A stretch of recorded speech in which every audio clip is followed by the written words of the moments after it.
Bonjour, bonjour, bonjour.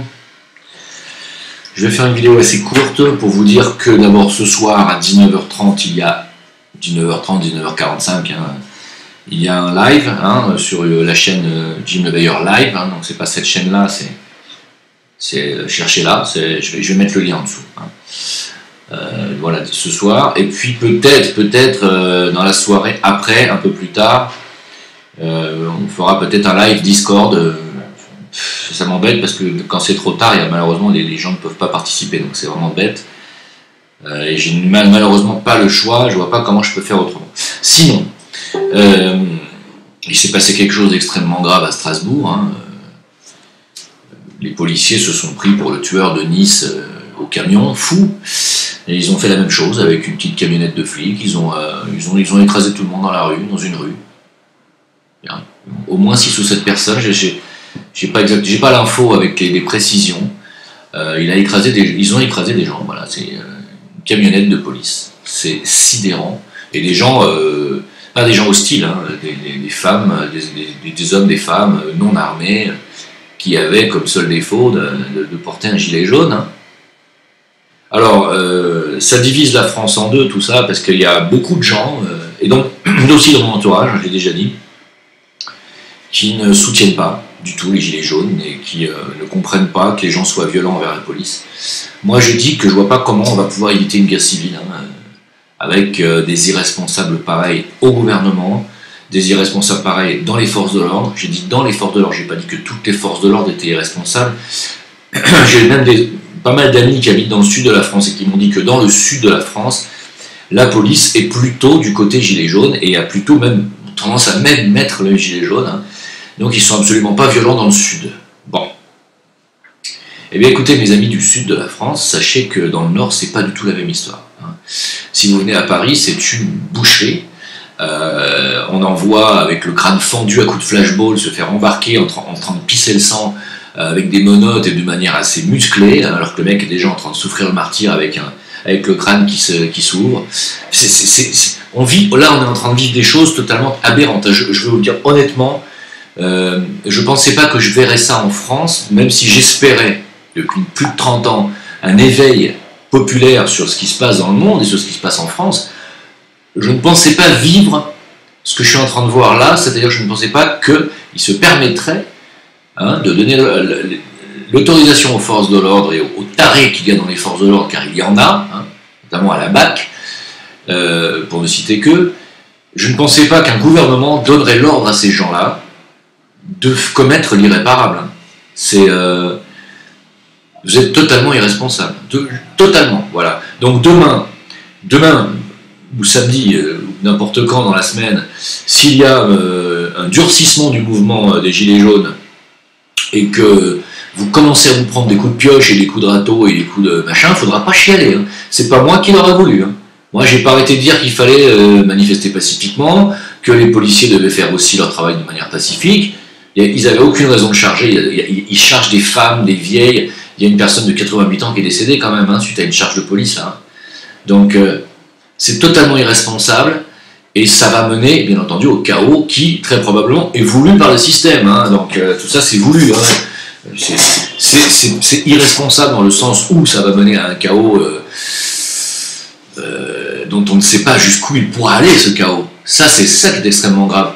Maintenant, pour le système, c'est ce qu'ils veulent. Ils veulent ce chaos. Pourquoi ? Je vais vous renvoyer chez Estrosi, le maire de Nice, vous le savez, qui a dit, eh bien voilà, on va pouvoir étendre, vous savez que Nice est la première ville de France où ils ont foutu des centaines de caméras partout dans la ville. Premièrement, ça n'a jamais évité les racailles de piller, de tuer, de violer, de voler.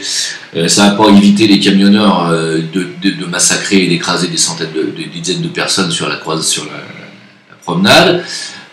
Donc les caméras, ça n'a jamais empêché la délinquance. Jamais. Ça ne fait que fliquer, surveiller qui vous êtes, avec la reconnaissance faciale qui est en train de s'imposer en France, je ne sais pas si vous le savez, mois de mars. C'est-à-dire qu'on va pouvoir reconnaître vos visages avec une simple caméra.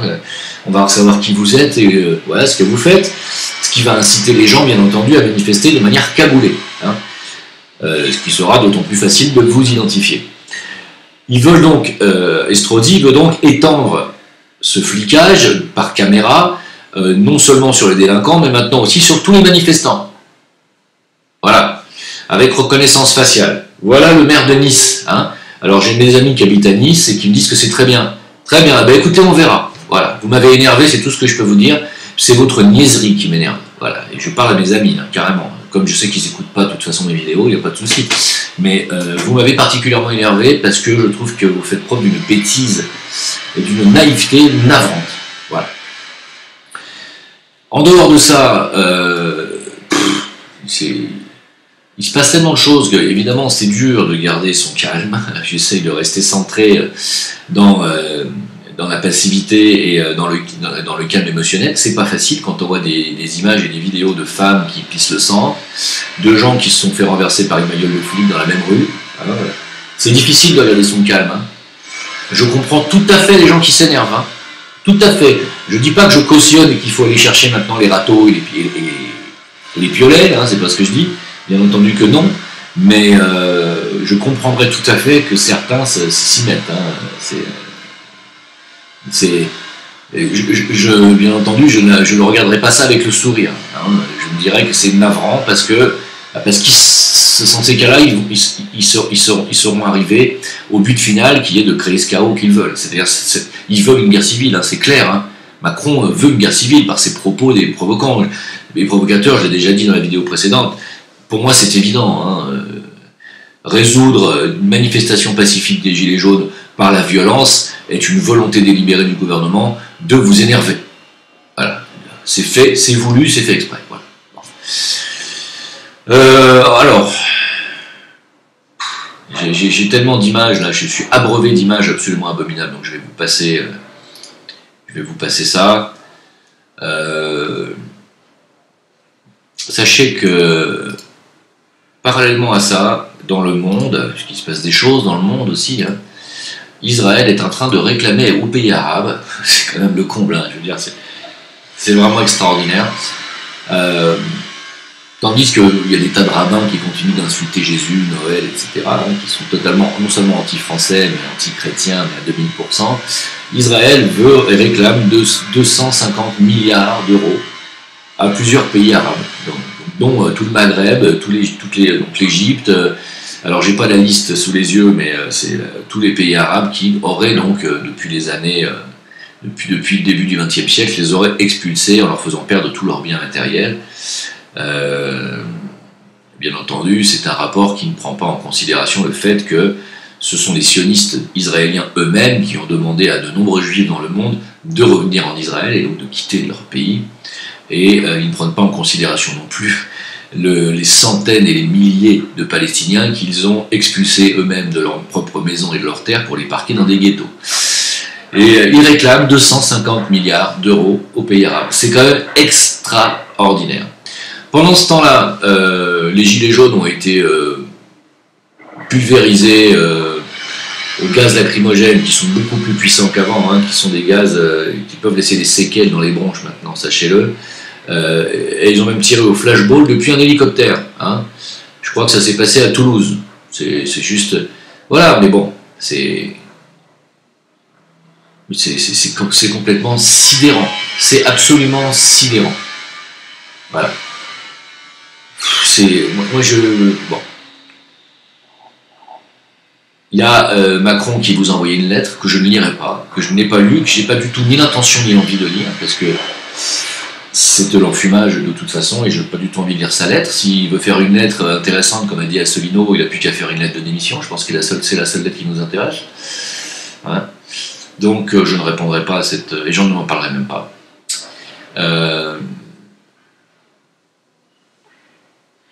Alors il y a eu une pétition qui a été lancée pour une enquête de l'ONU, carrément, sur les violences policières contre les Gilets jaunes. Donc je vous conseille de la trouver, cette pétition, car malheureusement je n'ai pas le lien, peut-être que je pourrais le mettre en dessous de la vidéo tout à l'heure. Je ne suis pas certain, on va voir si j'arrive à la trouver. Et donc cette pétition signée là, même si je n'ai pas beaucoup confiance en l'ONU, on ne sait jamais, excusez-moi, je vais fermer la fenêtre, parce que comme d'habitude ils attendent que je commence à enregistrer pour faire des travaux. Et C'est très important, hein, parce qu'il s'est passé quand même des tas de choses qui sont filmées. Hein, c'est absolument... Moi, je suis... je vais pas vous dire que je suis sous le choc, mais je suis... Ouais, même si je savais très bien qu'un jour ce chaos allait commencer à s'instaurer un peu partout, je suis scandalisé de ce que je vois. Voilà, moi je trouve que c'est absolument incroyable. Voilà. Alors il y a un vieil homme qui a été passé à tabac par 6 CRS devant ses enfants, enfin, c'est complètement dingue, c'est hallucinant. Hein. Alors les femmes prennent le gilet jaune et vont dans la rue, c'est bien. Mais je pense que ça n'arrêtera pas les forces de l'ordre qui préfèrent taper à 6 sur une femme en général que sur un boxeur. En général, ils reculent devant les boxeurs. Hein. Voilà. Donc il faut le savoir. Je pense que ce mouvement-là va se radicaliser, comme en face d'ailleurs au gouvernement, ils se sont radicalisés aussi. Hein, c'est eux qui ont commencé, tout simplement. Hein. Et puis, on en est là, quoi. Hein, voilà, c'est dingue, quoi. Bref, incroyable, 4600 personnes en garde à vue. Autant ils n'arrivent pas à mettre en garde à vue les fichiers S, ils n'arrivent pas à identifier les terroristes avant qu'ils passent à l'acte, évidemment, ça c'est ce qu'ils nous font croire. Hein. Je suis pas naïf. Hein. Sachez pendant ce temps-là que le pôle, alors ça, je passe du coq à l'âne, hein, je pense qu'on a assez parlé, pardon, hein, c'est pas pour leur manquer de respect, mais on va essayer de parler un petit peu d'autre chose. Pour ceux qui me disent, une dernière fois, je vais rappeler encore une dernière fois les faits, ceux qui me disent, ouais, ça sert à quoi de voter puisque c'est tous des pions corrompus. Plus ou moins. Ce sont tous plus ou moins des pions corrompus. Voilà. Il y en a qui ne le sont pas beaucoup, il y en a qui le sont énormément. Ceux qui le sont énormément sont au pouvoir, et ceux qui ne le sont pas beaucoup, en général, ont très peu de chances d'être élus.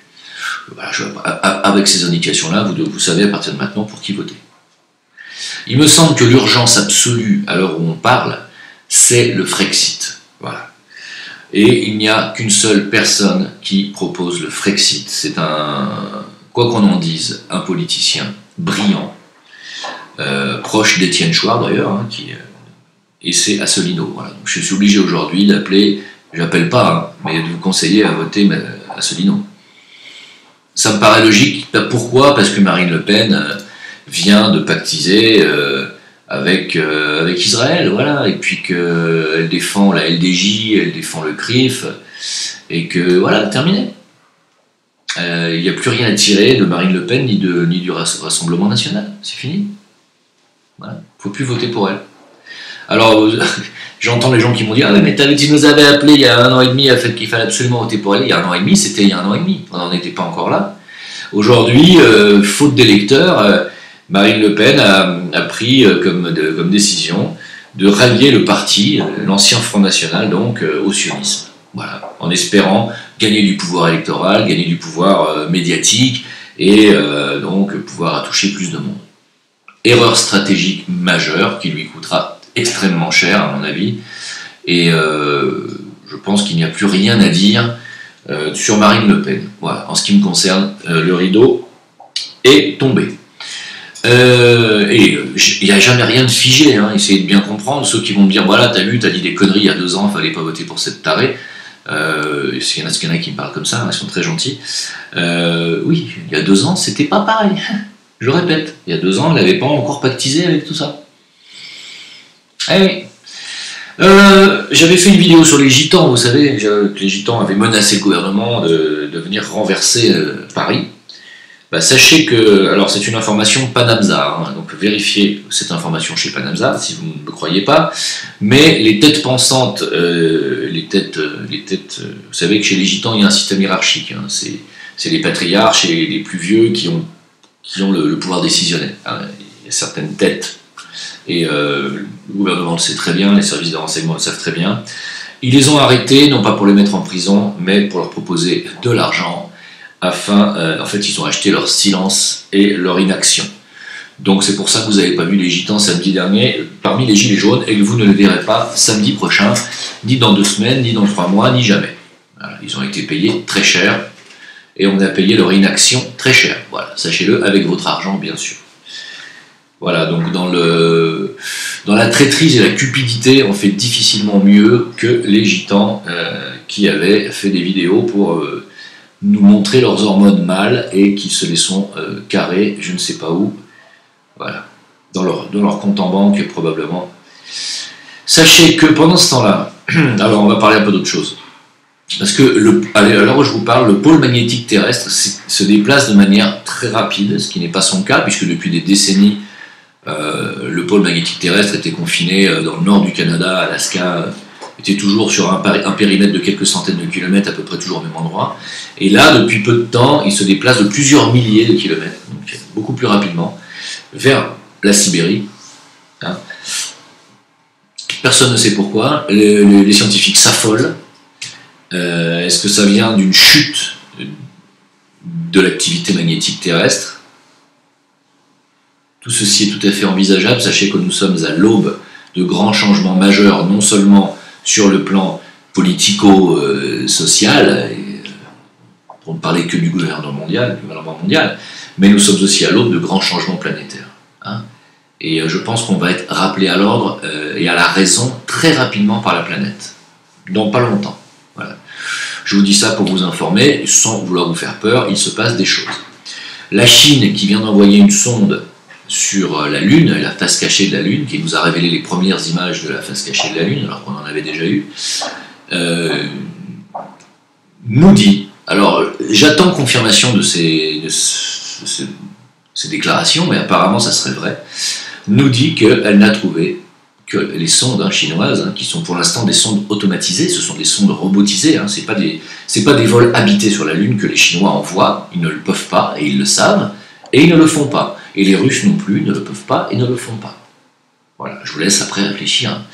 Mais ils ont quand même annoncé que leur vol robotisé qui a cartographié la Lune dans tous les coins n'a pour l'instant trouvé aucune trace d'alunissage américain sur la Lune. Voilà. Je vous le dis, je vous conseille d'essayer de chercher confirmation de cette information. Alors, parmi les soutiens des Gilets jaunes dans le showbiz, j'ai été surpris de voir que Muriel Robin a été quelqu'un qui vous a soutenu depuis le départ. Donc il faut le dire. Et aussi, quand je ne me rappelle plus de son prénom, je veux pas, c'est pas par manque de respect, c'est Madame Obono, qui, pareil,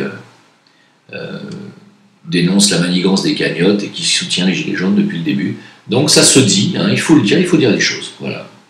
Il faut dire les choses.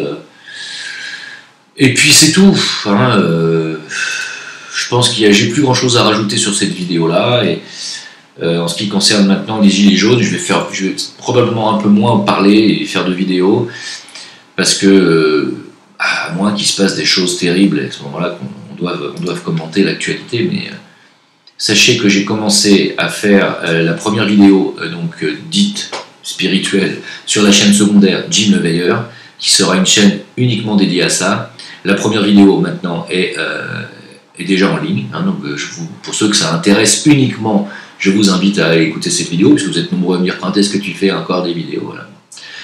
Voilà. Donc c'est fait.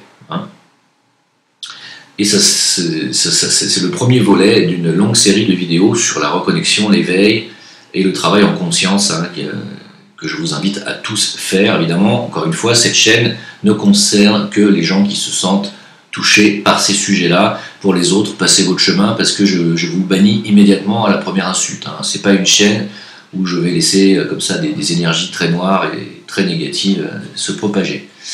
Alors, soutenez aussi le pompier gilet jaune qui a été blessé à la tête par un flashball. Il est dans le coma, ses fonctions cérébrales sont touchées, il a une hémorragie cérébrale. Il est dans le coma artificiel justement pour le moment, c'est un père de famille, c'est quand même un pompier, et tiré comme un pigeon par la police. Voilà. Donc, après, on nous dit que c'est pas vrai, les policiers ne font pas exprès de tirer dans la tête. Écoutez, portez plainte. Il y a des collectifs d'avocats. Portez plainte, portez plainte, portez plainte. L'IGPN est là pour ça.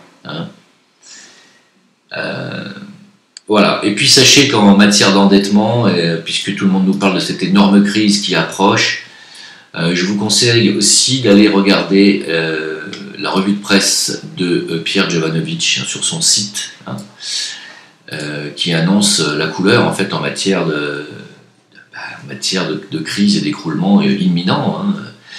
Et notamment, on y trouve des données quand même très intéressantes sur, par exemple, l'endettement des pays, le degré d'endettement par pays. Donc on y découvre que c'est le Japon, le pays le plus endetté du monde, suivi par la Grèce. Alors étonnamment, vous allez me dire, tiens, c'est marrant, la Grèce a chuté, le Japon ne chute pas.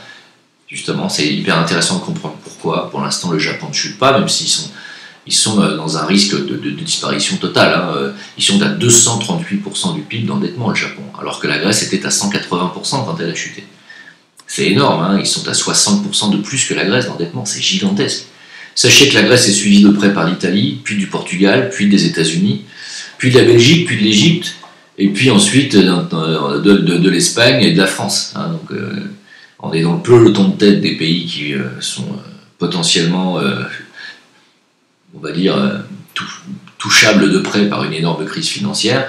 Et dans les pays les moins endettés du monde, on apprend que on a l'Estonie, la Russie et le Congo. Voilà, donc voilà des pays qui ont compris que la dette était un moyen de détruire les pays et de les appauvrir et de les maintenir sous un esclavagisme bancaire et financier. La Russie, donc deuxième pays le moins endetté du monde, avec un président qui a expulsé les banques Rothschild et qui a annulé sa dette auprès des Rothschild. Sachez-le, voilà. Voilà pourquoi les gens veulent faire la guerre à la Russie en Occident. Eh bien écoutez, voilà, vous allez me dire rien de nouveau sous le soleil. Non, mais c'est vrai, mais nous sommes dans des temps bibliques et nous allons rentrer dans des temps bibliques. Alors préparez-vous bien. Je répéterai jamais assez aux personnes qui ont de l'argent en banque. Il y en a qui me disent, moi j'en ai, j'ai de l'argent en banque, qu'est-ce que je dois faire? On l'a déjà dit suffisamment de fois, mais je le répéterai une dernière fois. Retirez votre argent des banques, achetez de l'or, louez un coffre éventuellement et mettez votre or dans ce coffre. Et ne le dites à personne que vous avez acheté de l'or, surtout. Hein? Voilà. En ce qui concerne les tirs de flashball, il y a un petit rapport qui est sorti et qui nous montre que sur 82 tirs de flashball et de blessés parmi les gilets jaunes au flashball, 60 sont touchés à la tête. Donc quand on nous dit qu'il n'y a pas une volonté délibérée de la police de tirer dans la tête avec leur flashball, ce sont des menteurs. Ou alors ils savent très mal tirer. Hein? Voilà. C'est tout ce que je vous dis dire, je trouve ça tellement inadmissible que je vais arrêter de commenter ce genre de trucs parce que de toute façon ça change rien au problème et puis c'est pas bon pour mon hypertension.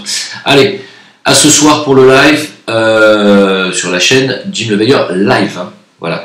Et puis je vous remercie de votre soutien Tipeee, je vous remercie de votre soutien tout court et on se retrouve sur aussi VK et Facebook à Jim Leveilleur et sur Discord. Tous les liens sont sous toutes mes vidéos. Hein. Bye bye, ciao.